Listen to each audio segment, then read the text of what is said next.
લાગી પણ ગોપીઓના મનમાં સૂક્ષ્મ અહંકાર આવ્યો કે ભલે ને આપણને જવાનું કહેતો હતો, જતા રહ્યો, પાછા તમારા પતિની સેવા, તમારા સાસુ સસરાની સેવા કરો, એ આપણને ખાલી કહેતા હતા, પણ આપણા વગર ભગવાન રહી શકે નહીં, આપણે આધીન છે ભગવાન. આવો અહંકાર માનસમાં આવ્યો. કબીરા મન નિર્મલ ભયો जैसे गंगा नीर, अब पीछे पीछे हर फिरे कहत कबीर कबीर. जो मन पवित्र क्यारे थाय, आ सूक्ष्म अहंकार अपना मानसમાં ફરતો હોય. આપણે કોઈ જગ્યાએ દાન આપીએ તો દાનનો અહંકાર લઈને ફરીએ. આપણે ભગવાનની ભક્તિ જરાક વધારે કરીએ તો ભગવાનની ભક્તિનો અહંકાર લઈને ફરીએ. જોજો આપણને એમ થાય કે આપણે છોડ્યું છે, આ છોડવાનો અહંકાર આવશે.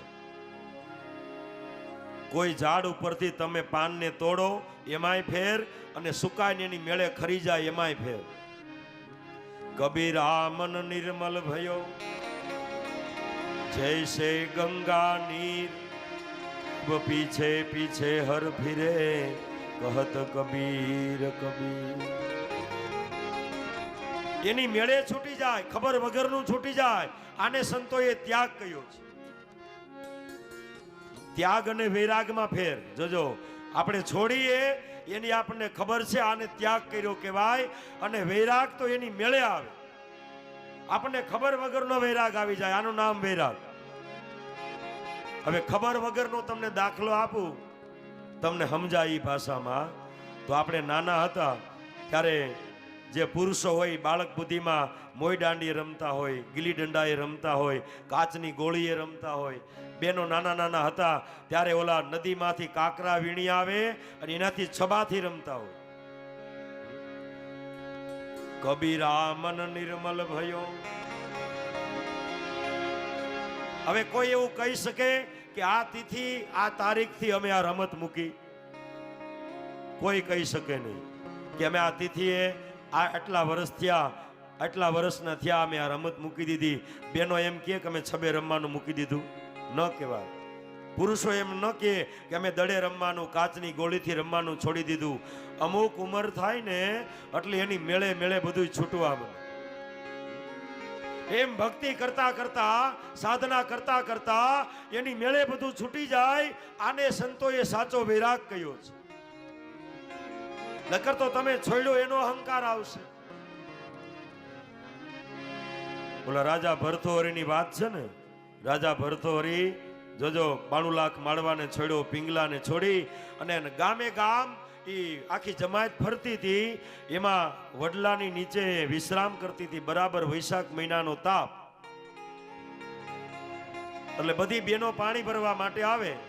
બેનોને જાણવાની બહુ ઈચ્છા હોય ને, એ બધી બેનો પાણી ભરવાના બાને નદીએ ગઈ, અને વડલા નીચે બધી જમાયત વિશ્રામ કરતી હતી ને એમાં ભરથોહરી પણ હતા.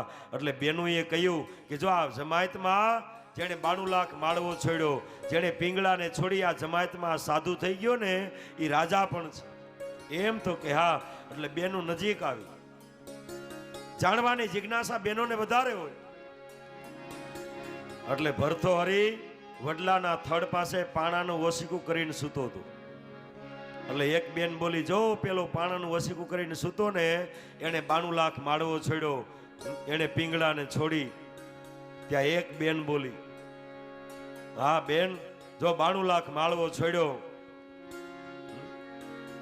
કબીરા મન નિર્મલ ભયો. ભલે 92 લાખ માળવો છોડ્યો, ભલે પિંગલાને છોડી, પણ ગમે એમ તો રાજા ખરો ને, એટલે ગાદી તકિયાની ટેવ હોય. અહીંયા ગાદી તકિયા તો નથી, એટલે પાણાનું ઓસીકું કરીને સૂતા છે. અને આ શબ્દ ભરથોહરીના કાને પડ્યા. અરે રે, મેં તો બહારથી ત્યાગ કર્યો, પણ મારો અંદરનો ત્યાગ તો હજી એ ન ગયો. અને ઊભા થઈ અને પાણાનું ઓસીકું ખેવી નાખ્યું ભરથોહરી. કબીરા મન નિર્મલ ભયો જૈસે ગંગા નીર, अब पीछे पीछे हर फिरे कहत कबीर कबीर.